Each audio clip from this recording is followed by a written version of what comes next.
Now, a lot of people may talk shit about Tijuana because it's located in Mexico, and they feel like it's a third world country, and they feel like Tijuana is a piece of shit and it's a dump.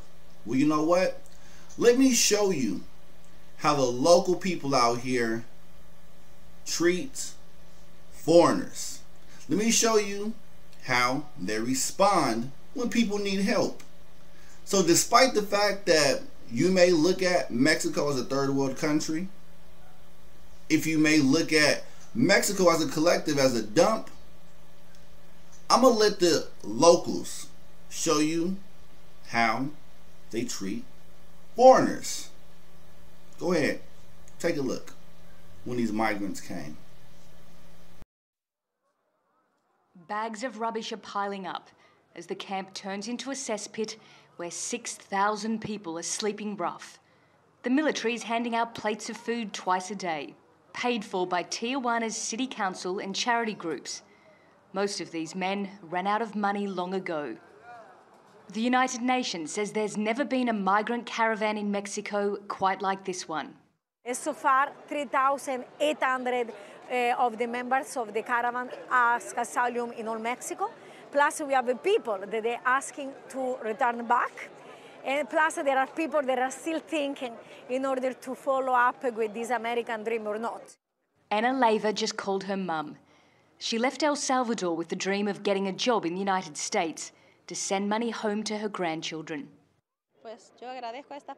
I really appreciate what these people are doing for us, letting us call home, even though we have only 3 minutes to speak with our families. Listening to their voice is enough to humble our hearts, and also they know we are safe. There is barely any room left in this camp. We've seen people sick and vomiting, open-air showers, and everyone here is sleeping on the ground. The problem is this situation isn't temporary. There's no long-term plan to deal with the thousands of people here in Tijuana and the many more thousands who are still expected to come. Dr. Cesar Palencia is in charge of migrants in Tijuana. He says the city council has no strategy to cope. This shelter was planned for 1,000 people. We have adapted it to 2,000, but now there are 6,000. So the conditions have gone downhill. It's become very difficult to keep the area clean because the migrants are not helping. We have a lot of volunteers, but it's not enough. They are still surrounded by garbage.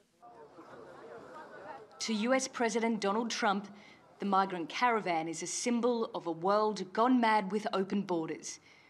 But this feels mad too. People forced to make beds out of cardboard, wash clothes in the shower, and trudge through pools of waste water.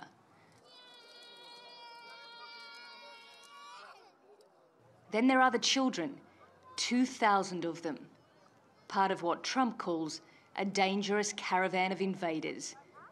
Nicole Johnston, TRT World, Tijuana. Now, even after the fact that these Central Americans and these migrants had trashed Tijuana, Tijuana has still opened the doors and helped them. Even though people think that Tijuana has damn near no resources, but the little bit that Tijuana has, they still offered to help these people, to help these foreigners. And trust me, Tijuana has a lot of people that need help. Its locals need a lot of help. But what do they tend to do? When they see people, they tend to open up their arms and help them. I.e., for example, the Haitians.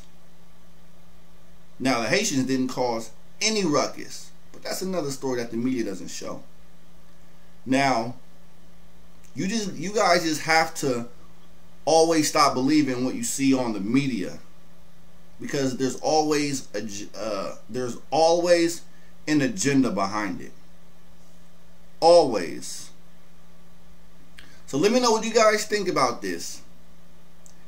You may need to relook and rethink of how you think about the people out here in Tijuana. Let that soak in for a minute. I'm outro. Negrito Grande. Vale pues. Arre.